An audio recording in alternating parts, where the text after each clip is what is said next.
કાવત. નમસ્તે, મારું નામ છે ગણેશ. અમે બનાવેલ પ્રોજેક્ટનું નામ છે ઓર્ગેનિક ફાર્મ. તેમાં રાસાયણિક ખાતરનો ઉપયોગ નથી થતો, જેમ કે અળસિયું ખાતર, સૂકા પાંદડા, માટી, છાણિયું ખાતર.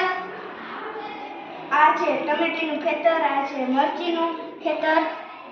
તેમાં રાસાયણિક ખાતરનો ઉપયોગ થતો નથી અને તે રાસાયણિક ખાત ઝેર સમાન હોય છે, તેથી તેનો ઉપયોગ કરવામાં આવતો નથી. આ કૂવો છે, તેમાં પાણી ખેતરમાં આવે. આ સૂકા પાંદડા, માટી, આ છાણિયું ખાતર, આ અળસિયું ખાતર. આ ગાયોનો વાળો છે, ગાય આપણને છાણિયું ખાતર આપે છે. અને આ વૃક્ષો, ઓક્સિજન માટે વૃક્ષો, ગાયનો ખાવાનો ચારો.